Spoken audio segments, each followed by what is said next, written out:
All right, we are now broadcasting. Ha ha ha.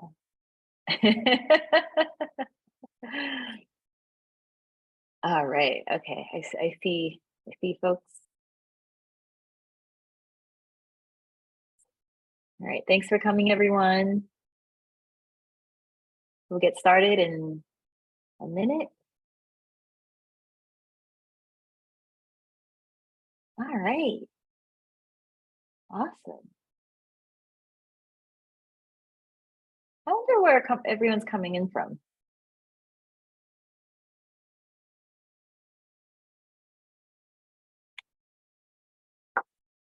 Oh, hello, hello. I see some hellos in the chat.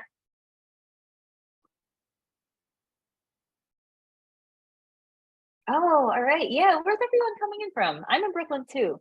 Well, sorry, I don't know if you're in Brooklyn. I'm in Brooklyn. I'm also in New York City. Ooh, hi, Susie. Wow. Ah, Lower East Side, San Francisco. Oh, there's someone from Brooklyn. That's awesome.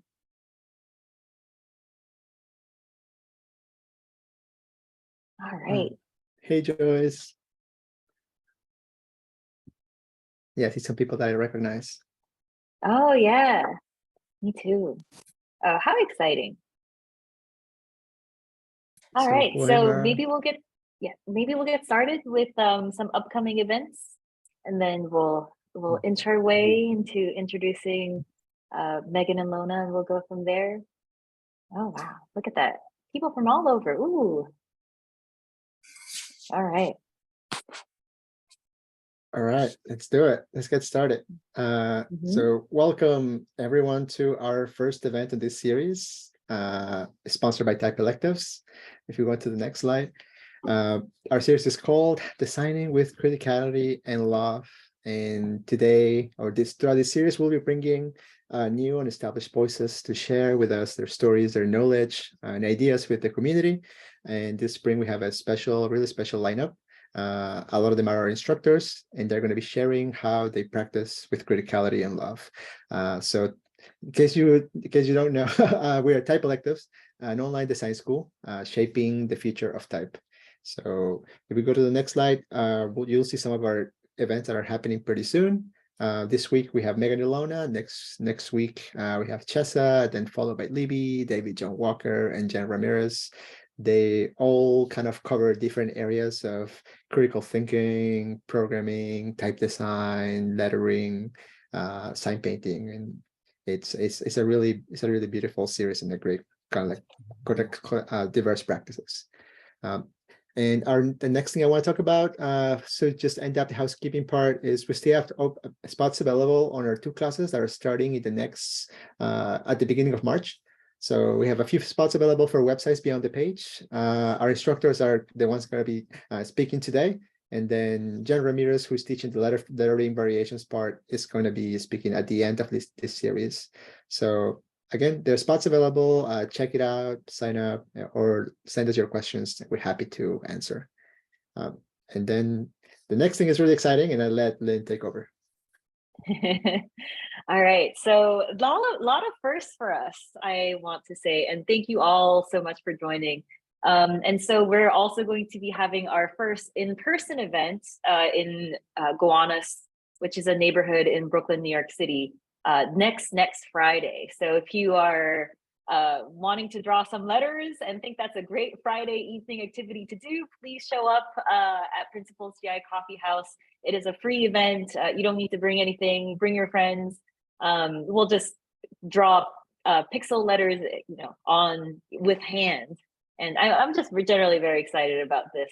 And hopefully we'll have an online event in the future about this too. So those of you that are not local to New York City, you will also have a chance to get excited about pixel letters soon.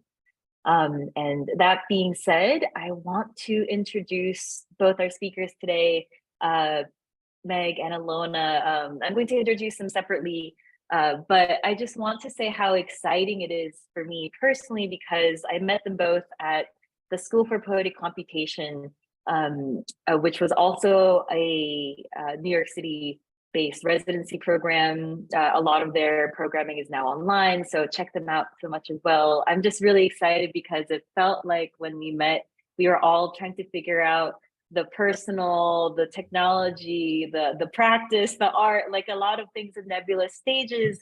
When was that? Like 2018? Like it feels so long ago.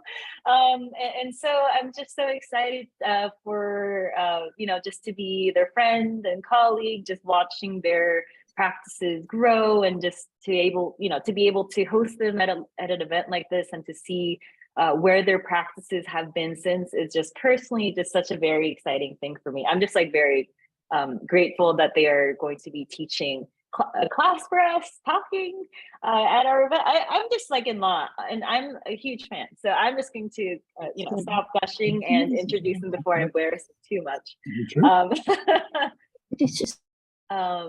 And all right, so first up, Meghna is going to be talking about their practice. Meg is a designer and artist fascinated by individual, collective, and geologic narratives of transformation. She's interested in how communities come together, commune, and collapse. Currently, she's a designer at the New York Times, helping people think more clearly about how to work together. And after Meg's presentation, we'll have Ilona. Ilona is an artist, extrovert, teacher, and technologist who sees their work as love notes to themselves, the world, and others. They work across mediums using music, poetry, code, drawing, and their Jewish practice as tools of expression, both publicly and privately.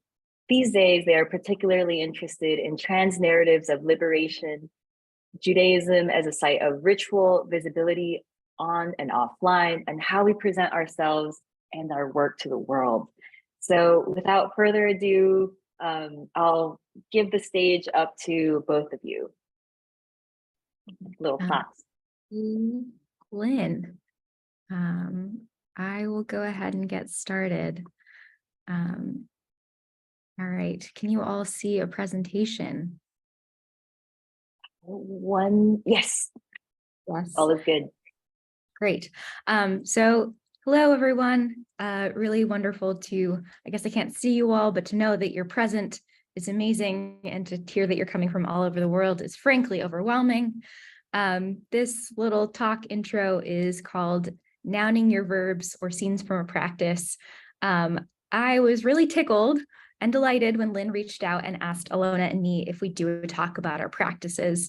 And I was really tickled because for most of my life, practices were something that came with like orange slices in the middle of them. I played soccer for 8 years and piano for 4. Practice to me has always been a verb, and mostly it was a verb that I wasn't particularly good at. On the other hand, I've always made things, been really crafty. And that's a word I use with all its sort of associated and very gendered layers. I built doll houses out of cardboard, created recipes out of snack items, made paper jewelry, wrote stories and skits, and made one issue of a truly atrocious fashion magazine when I was in high school. But I lost to time, you guys, never coming back. But I would never have called that a practice. And I would never have called myself an artist. At my heart, I'm a designer. I think of design as problem solving for people. How do I make this website clear and readable? How do I create a workshop that will help people work out their issues? How can I visually help people understand the system or the community in which they're working? So a lot of what I do as a designer is making things very explicit. What is the problem we're trying to solve? Why is that problem worth solving? How do we need to solve it? What constraints do we have? What will be true about the world when we're done? And that was sort of how I thought about sort of my work. And that was until 2018, a year that I think is going to come up a couple times in our talks. In 2018, I moved to New York City, first time in the big city for a small town Bay Area girl. And I attended the School for Poetic Computation along with Ilona and Lynn. At the time, the school was a 10-week residency focused on the use of technology as an artistic medium and a method for critical inquiry. And for the first time in my life, I was surrounded suddenly by people using words like criticality and dialectic and practice. Everyone had a fucking practice. And I swear. And I really didn't know what most of those things meant. And when I had enough courage, I would ask someone to explain themselves. And when I didn't, I would silently wait until evening and then go and Google them in my very tiny closet of a bedroom in Brooklyn. So it was really just like a new environment overall. And one evening, my friend Marcus took two of us to dinner with his friend's parents. His friend was not there. Her parents were the main event. They were two very lovely and gracious humans who were also happened to be working artists. They'd been living in a loft in Tribeca since the 1970s. And we're just like very awesome folks. They showed us bits of their work and let us tour their studios, including their sort of like basement filled with like vintage postcards, which was amazing. They asked us questions about ourselves, encouraged us. And then after dinner, over coffee, one of them, the father, Ken, said something like, "Art will save your life if you let it." And I was like, okay, Gandalf. I didn't know what he was talking about. But when Gandalf gives you some words of wisdom, you remember them and you hope you can figure it out later. He followed that up with another cryptic statement, which was, "You can feed your life to it. Art can save your life if you let it. You can feed your life to it." And for the next couple of years, I've continued to turn those words over in my head. All right, I'm now going to take a hard left pivot. We're going to get back to how those statements influenced me and what I think of them now. But first, I'm going to walk you through a couple of the projects that I've made since 2018. This is not a body of work. I think of a body of work as deep, as tidal, as cohesive. I really think of this as sort of fragmentary. These are scenes from my practice. This is not a whole play. So this particular project was called Your Future and Mine. I created it as an installation while I was at SFPC. The centerpiece is an hourglass that drips greenhouse gases into the atmosphere in a simulation of how climate change will unfold over the course of my possible lifespan, about 86 years. If you entered the gallery on that first day, the representation in glass would be the current concentration of greenhouse gases within the atmosphere. By the end, the hourglass would represent concentrations at the level of 2075. As a piece, it was meant to connect us into feeling time unfolding and how to make visible that slow drip drip of the climate catastrophe that we're all living through.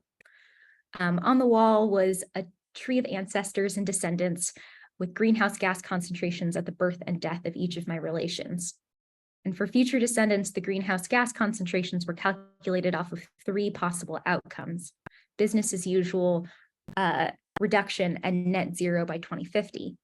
And I paired these pieces of the installation with future cards to try and unlock our ability to how we think we might affect outcomes. The cards ranged from the silly to the hopeful. In 2024, a beet burger beats a beef burger in a blind tasting with the world's top chefs.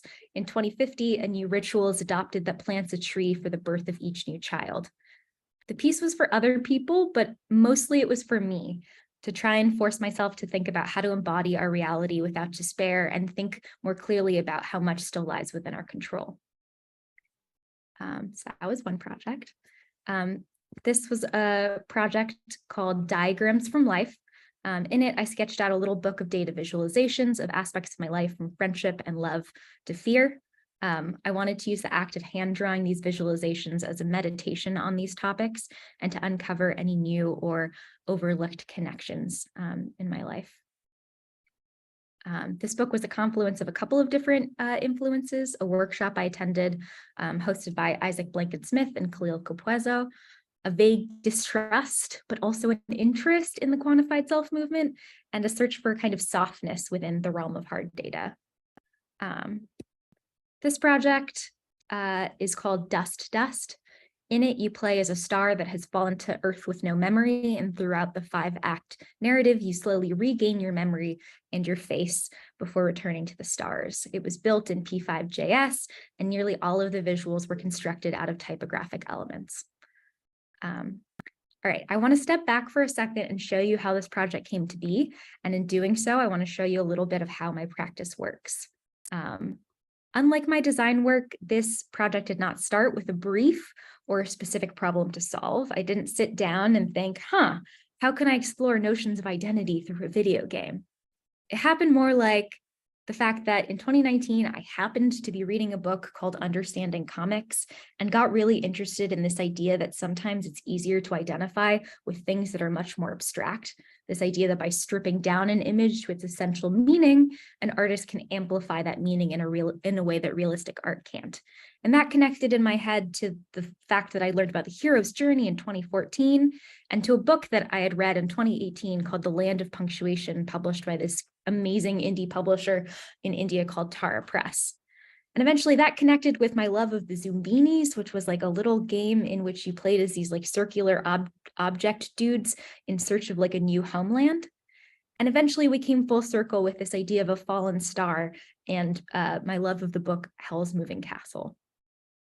Okay. This is a project called Birthday Snail that I made to celebrate my 29th birthday. In it, you play a male snail tasked with overcoming fire and rabid dogs to deliver my birthday messages. These are some of the real life messages I received from my friends through the project.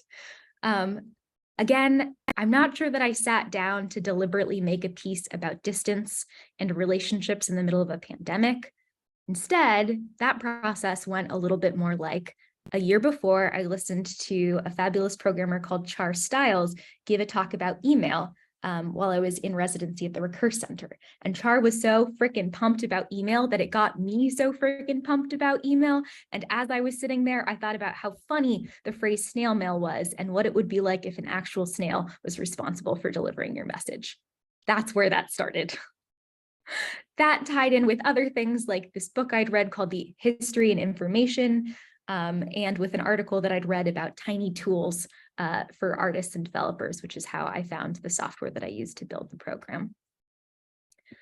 I pulled a curtain back on the last two projects because I'm a process-obsessed person, but also because I wanted to show you how non-linear my personal creative process is. Instead, it's highly associative. One idea or fragment connects to another across days or months or decades, and something clicks into place. It's this idea that has formed my central understanding of what having a practice means to me. It's my interpretation of what Gandalf meant when he said, you could feed your life to art.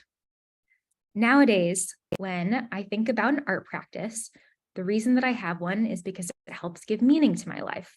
It means that everything that I see and do and learn and experience has a purpose beyond the randomness inherent in our everyday existence. An overheard conversation, a glimpse out a train window, a poem, a decomposing log, all of these things can be transformed through me as a kind of alchemy into something that I can make and put back into the world. My practice is one of gathering, decomposing, and letting the results go to seed. So when you think about your own practices, whether you're comfortable with that word or not, I ask you to think, what is the rest of your life not giving you permission to do? Because your practice is a relationship with yourself. So when I think about mine, I think, what kind of relationship do I want to have with me? And to me, a lot of that comes down again to my self-identification as a designer. A lot of the work that I do as a designer is rational, it's predictable, it needs to be not very resource intensive, easy to communicate, inherently collaborative. And that means my practice is really centered around things that are a little quixotic, a little random, hard to tie together, wildly elaborate. I can spend way too much time on a single detail or a single screen that you might not even notice. It's not about anyone else, it's just about me. That's going to look very different for everyone else. And I'm excited for you guys to hear from Ilona about how they consider their practice. But again, yeah, scenes from mine. Yeah, have practice. It's the best way to live. All right, thank you.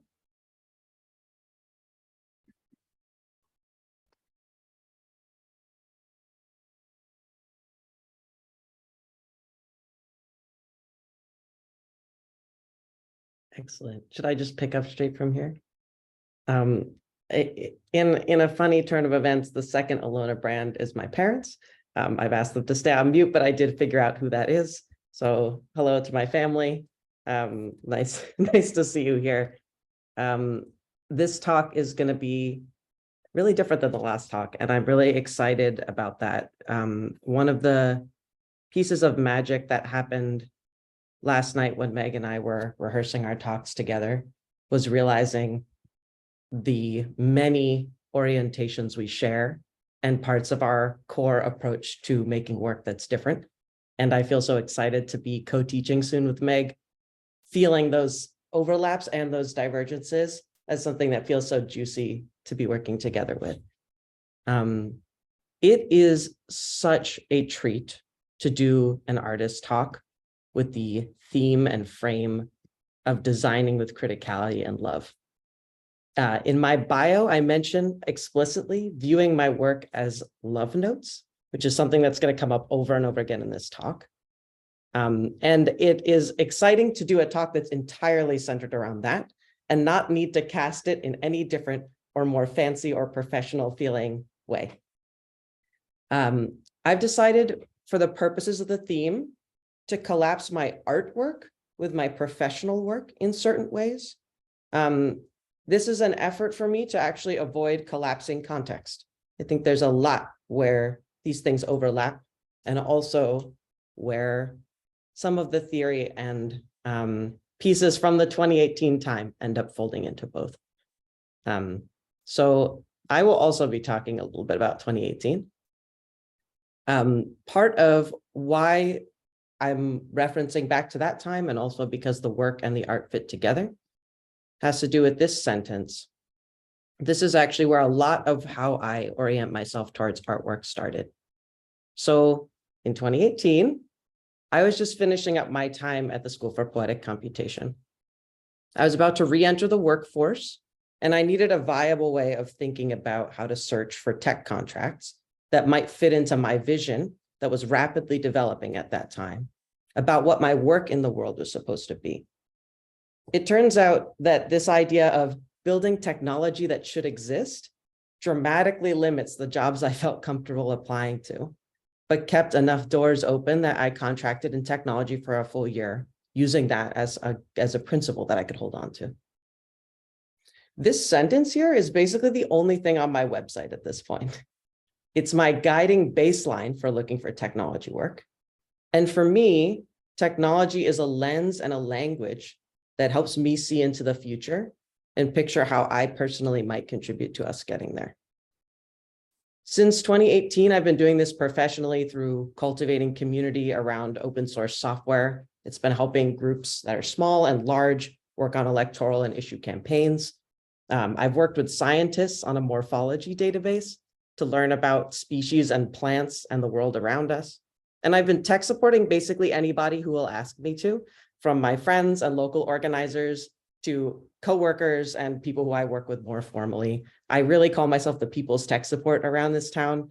A lot of my friends don't have a lot of technology expertise, and I just love working with technology. But my heart really lives in that second sentence, in search of a gentler future. In 2018, these are the words that I had to describe a radically loving and caring world.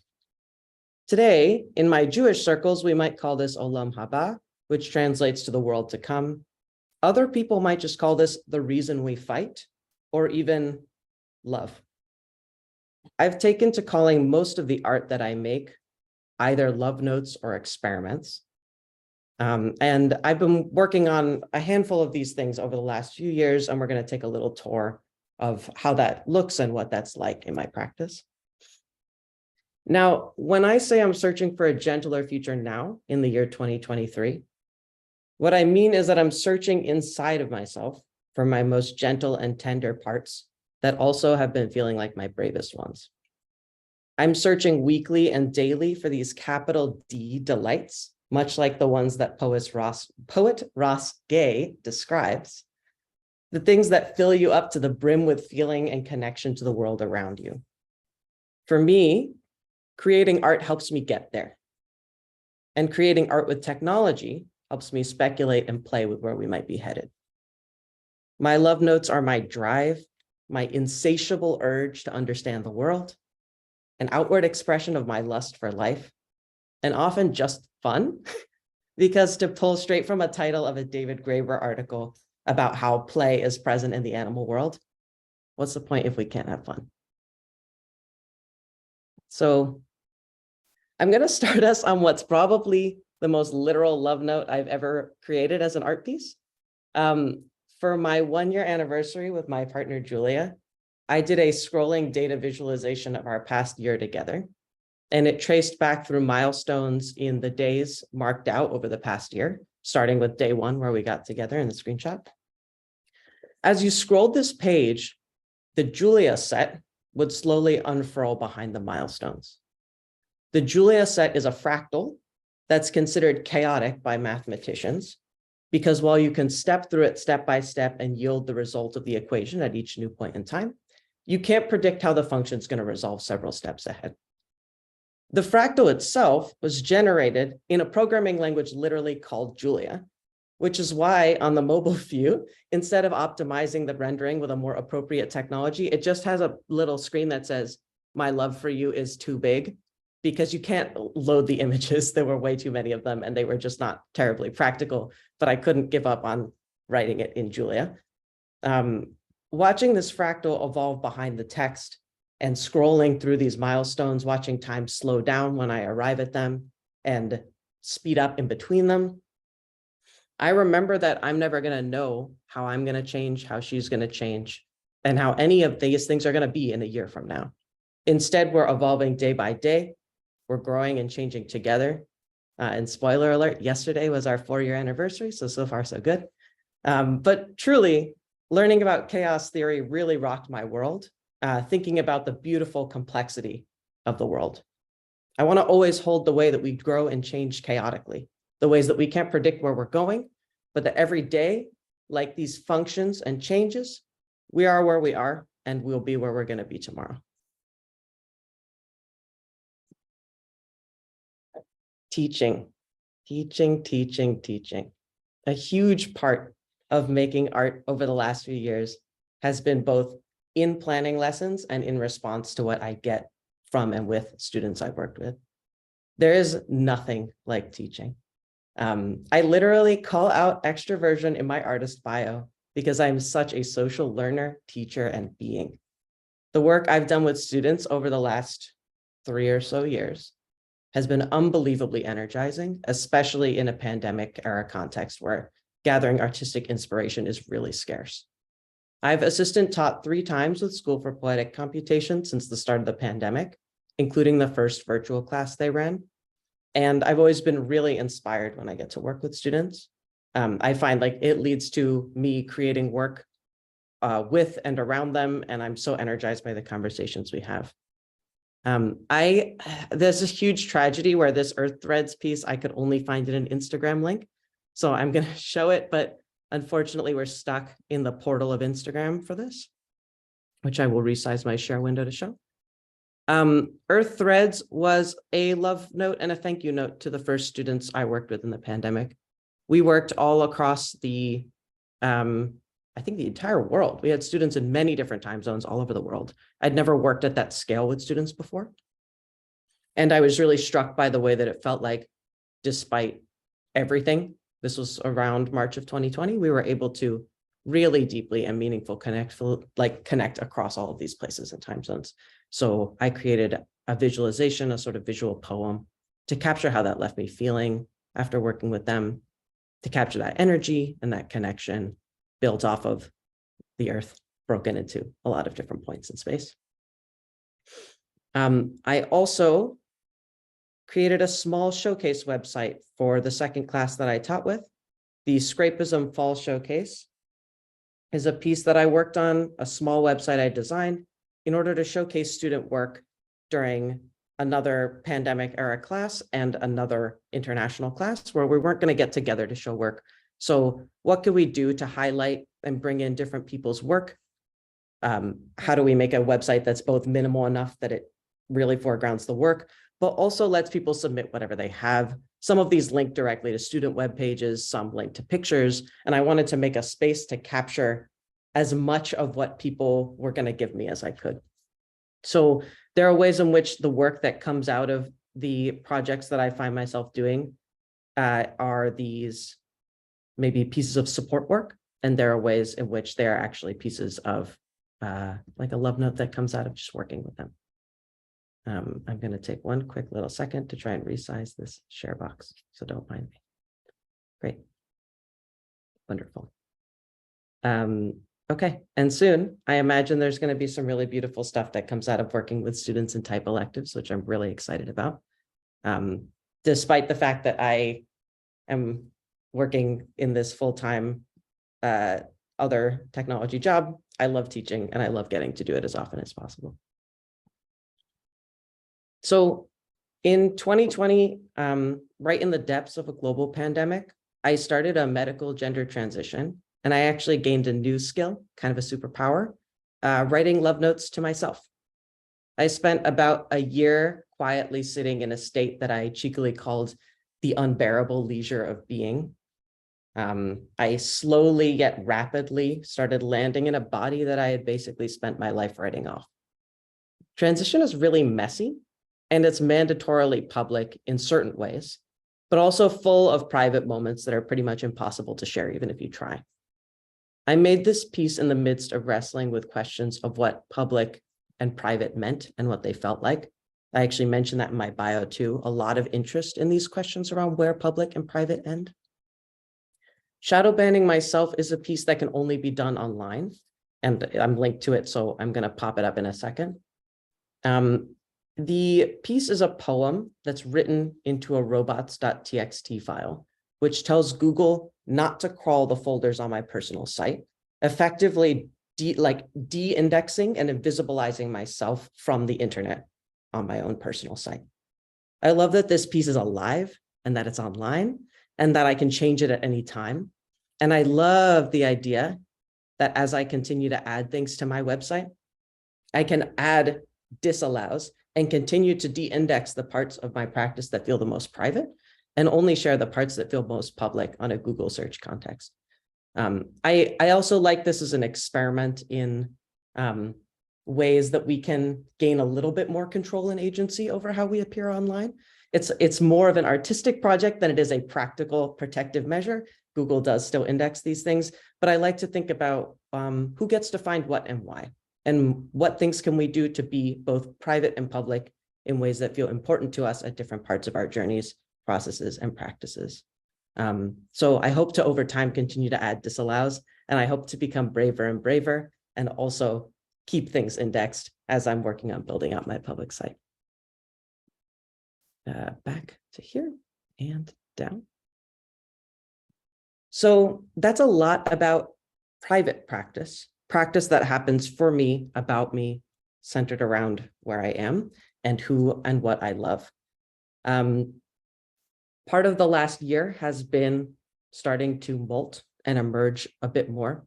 This is both related to the state of the world and related to the state of my body and myself. So I've spent a lot more time slowly emerging out of only wanting to make private work and re-entering and getting very nourished by a community that's right around me. So in terms of what comes next, there are a few community-oriented projects on my plate that I'm really excited about. I'm gearing up to teach the type electives class, which I'm very excited for, and I hope some of you are in the room right now and that you'll ask me lots of questions and engage very wholeheartedly.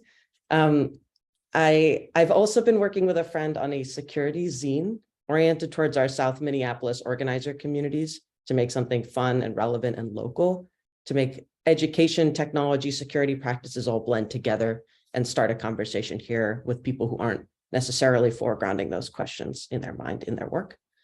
And I've been cooking up a series with a different friend on exploring explicitly artistic possibilities of the web, which is very similar to the website beyond the page concept. We want to run basically weekly internet clubs and start working on web as an art medium and not just web as a portfolio tool, for example. And I'm planning on making this the year of project proposals. I want to work on writing a little more poetry. The web is basically another publishing medium with some cool and special qualities. And I want to take a little more time practicing how it is that I want to write on this medium and not just how I write this medium. So I'm seeing myself moving from the private into some of the public and also asking a lot of questions still about the private, always thinking about this as actually an interchange, because all of my art practice starts really personal. As you probably noticed in this talk, the work comes from somewhere inherent and deep inside of me. And then where and how to make that public is a lot of where I'm asking questions right now. Thank you all. Thank you so much. Amazing. Thank you both so much. I feel lots of warmth. And thank you both for being so generous with sharing and all your, I mean, I'm totally blown away. And I think folks are too. So this is the time for a little bit of Q&A. We have maybe about like 15 minutes or so for an open Q&A. So you can put your questions in the Q&A function in the Zoom webinar, or if you can't figure it out, just like put it in the chat and we'll find it.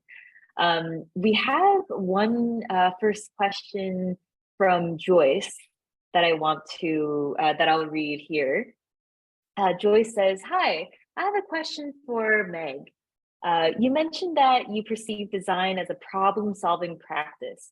And so I wonder if you've ever experienced challenges or times when you feel design can't solve everything. I came across the point of view by Annette Geiger, I hope I'm pronouncing that right, saying that problem solving is a problem in design because it tends to keep problems small so that they can be solved. What's your view on this? Thank you." This is a really great question and definitely something that I think about a lot. And so I'm going to tie a couple of things together, some of which are going to probably involve a little bit of a critique of my own profession and what I do. Yeah, I think I'm always really skeptical of any profession or any approach or philosophy that claims to be the ultimate solution to all the world's ills. Like I think we've seen in the past, like the machines will save us, numbers will save us, design thinking will save us, statistics will save us. And that really reduces the complexity of sort of like our world in claiming that any one particular approach is going to quote unquote solve things. I think I'm also a little bit suspicious about design and the way that it's been framed as, in some ways, like a liberatory exercise of like, for users, for the people, we are solving your issues, when in reality, so much of what corporate design does is create new markets, new products for consumer markets, or it generates new markets where none appeared before, but casts itself in this guise of sort of like being from the ground up. The other thing that I'm very skeptical of is sort of like interventionist approaches to design, which, to be honest, like I fell trapped to thinking these things were really cool too. But when people from outside of communities enter communities with their only quote unquote advantage or knowledge source being this tool called design that will come in and solve local issues, I think we always want to look at that as like a kind of awful saviorism masking itself as something else. That said, I think design itself is an approach, which I think of as being inherently a humble one, of starting from a place of asking questions and trying to understand context, that I think is an approach that can be taken by everyone. I'm not sure if this answers the question, but these are the things that you've made me think of. Yes. So I don't think design can solve our problems, but I still like doing it.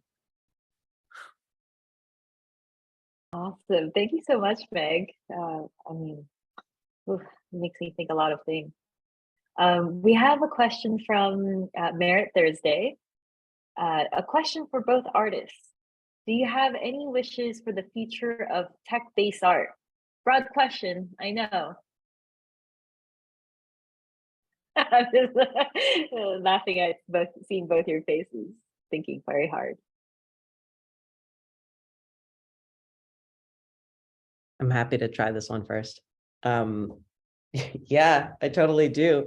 I think in the exploration I've done of what we might just broadly call the exploration of art and technology, I often see a divided path.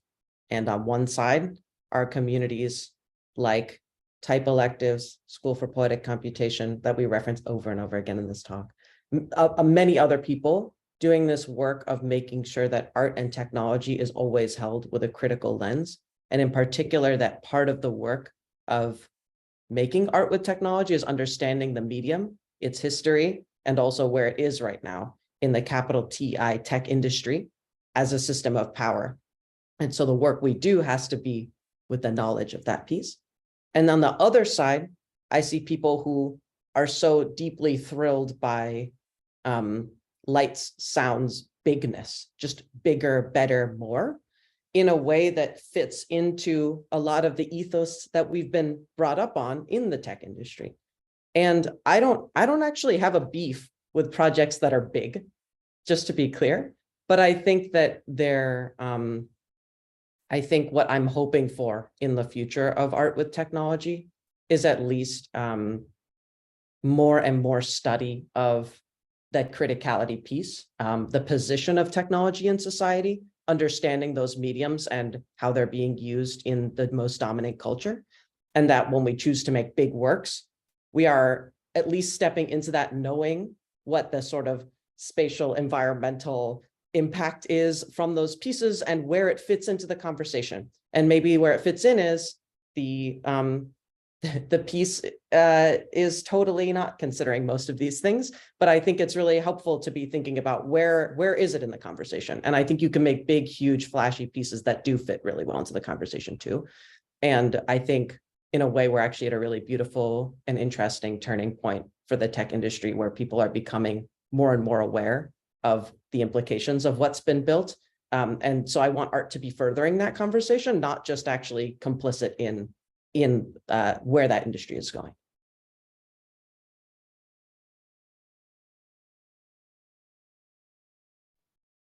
I agree. I guess the only thing I might add is I've been really inspired over, I guess, like the last year, almost a year, by a talk that actually I think, Lona, you were there. We saw at IO, which is an interactive data visualization conference. And the talk was the keynote talk by Suzanne Kite, who's a Lakota artist and performer. And they talked a lot about this idea of doing things in the good way. And I don't know specifically what that meaning holds within like the Lakota community and culture, but it was such a provocation to me to think not just about like, how are you going to achieve your goal, but how are you going to do it in the good way? And what does it mean to make art with technology in the good way? And again, you may choose to not do that, but I think it's important to ask yourself the question. And I think that's been something that I've been thinking a lot about as I approach different projects and even sort of like my work life. Yep. Yeah, I mean, thank you. I'm such good references. I'm dropping the links for what Meghna was just talking about in the chat if you want to, dive more deeper into those references. We have another question from fellow SFPC friend Susie. Meghna and Ilona, in what ways have your friendship and co-teaching experiences informed each other's practices?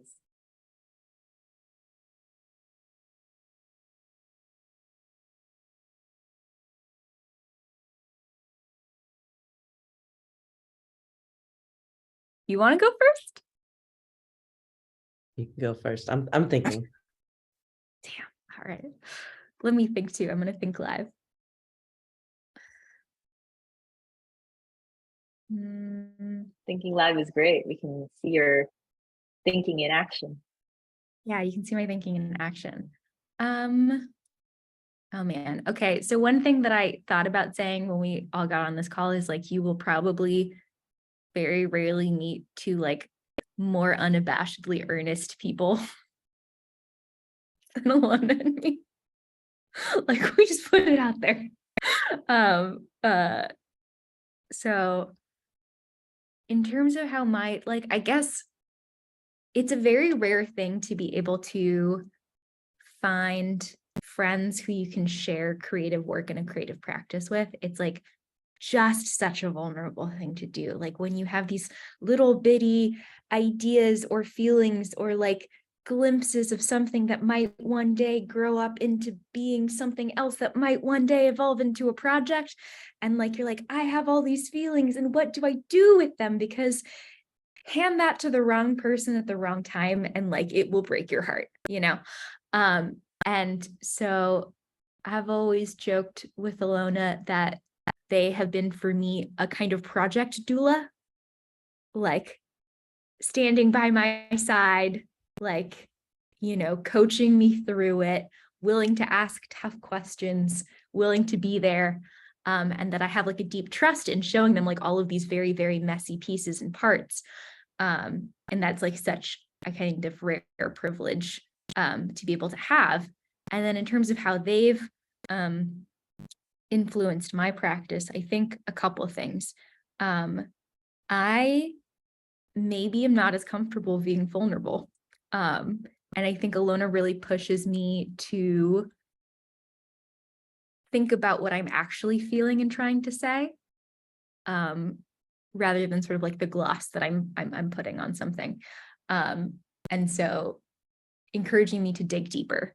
And I think, again, also their commitment to their greater community, to the organizing work that they do has also been really inspirational for me, because I've always felt like, sorry, I'm going really long on this.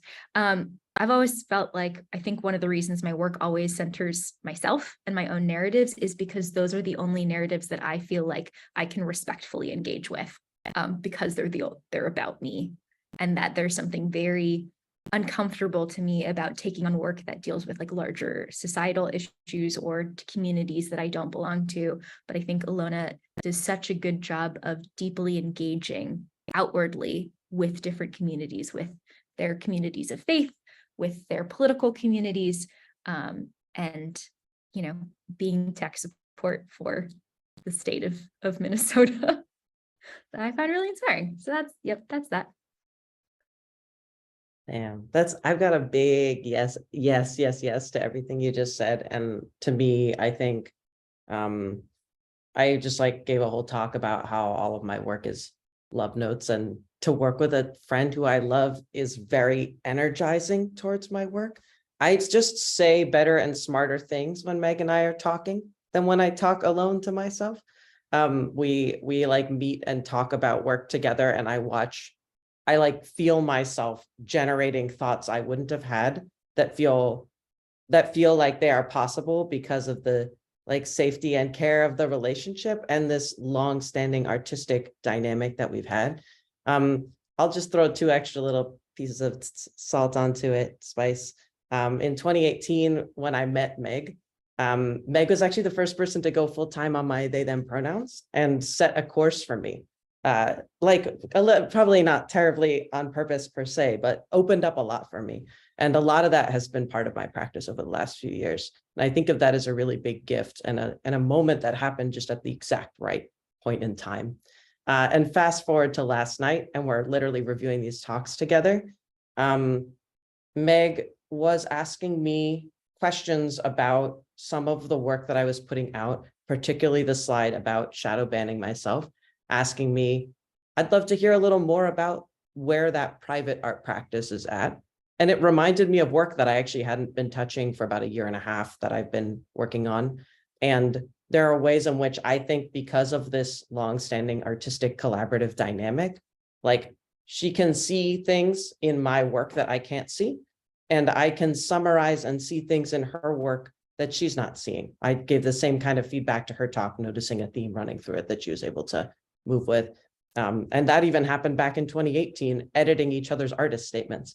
And so I feel pushed in a good way when I'm like working in collaboration with Meg. And I think that has to do with closeness and safety. And it also has to do with just being two people with really similar parts of the type of art we want to make in the world, and also differences.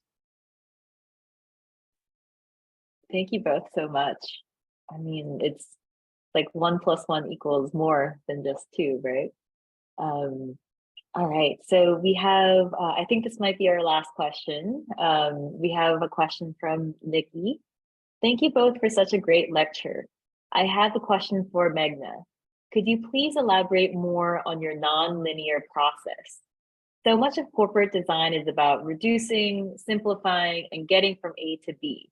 I'm really curious about how you've developed your process and how it works for you. Thank you. Oh man, yeah, it's definitely something that I'm in relationship with. Like sometimes when I'm working on personal things for myself, I'm still like, okay, shouldn't I be making a matrix about this? And in terms of like how I've tried to nurture that process is, I think I've tried to learn to let curiosity guide me. And so to be like, curiosity is this like little spark that tells you that there's something there. And you're like, ooh, what if I did it that way? Or, that reminds me of X. And just like letting yourself follow that. One of the things that I told some students that I was assistant teaching for last year was like, an important thing to remember is you cannot edit and generate at the same time. You just can't. And we will all try and do that. And I think in a lot of like work context, that edit and generate phase is like, it's very tightly coupled. But I think of how I want to treat my personal practice more as like wandering paths that circle around and back and through and forward, and just being guided again by that pulling of curiosity. But it's hard sometimes. I have to sometimes just like set aside days where I'm like, and today we play and nothing is going to come out of here that is good. We are just exploring. And I have to really like tell myself that twice, like talking to myself, because it doesn't come naturally. I think for me, I've also had a very fraught relationship with the word intuition. And I continue to have a fraught relationship with the word intuition. But if we call intuition the sum of all of the knowledge that you have, like at sort of like a subfocal level, then I think it can also be about sort of a nonlinear process can be about following some of that intuition. Yeah, that's my answer. Thank you so much. That's such a beautiful answer. I mean, all of the answers have been so generous and thoughtful, and it certainly leaves me thinking a lot about some threads of ideas that I want to hold on to. So thank you both so much. I mean, it has been such an honor hosting both of you and seeing both of your practices, and you know where they're going, as well as where they have been, and you know, so much inspiration. Yeah, so you know, giving a little applause to both of our speakers today. Thank you so much. And thank you all for participating and like, you know, like being so friendly in the comments and asking all the questions. Like it's been such a great time. So thank you all for joining as well, for joining in the webinar. And I just wanted to end this little session with a reminder about upcoming events. So I mean, this is such a good start to the lecture series. We have 4 more folks coming up in the same series, Shessa, Libby, David, and Jen. So you can also sign up for them, free tickets up on the website. So tune in for those. And again, I know it has been mentioned so many times, but I'm just very excited for Meghna and Ilona's upcoming class. You know, websites beyond the page. Like, I think there's more questions that were posed in the class description, which I always keep thinking about, which is, we'll explore questions like, how might a website change with the seasons? What can the web do that print can't? What if a website had to forget? Well, how do we build a website to last for an age? I mean, I feel like all these questions, if you didn't before, like now you can certainly imagine it in their voices, right? So yeah, Elena says in the chat, oh, but we have questions. Yes, so anyway, so if you have been interested, please check it out. If you're already in the class, you are in such good hands. I'm so excited for all of you. And yes, thank you both so much. Thank you everyone so much. So much thank yous all around. And we hope you have a good morning, afternoon, evening, wherever you are in the world, and have a good one. We'll leave you here. Thank you all so much.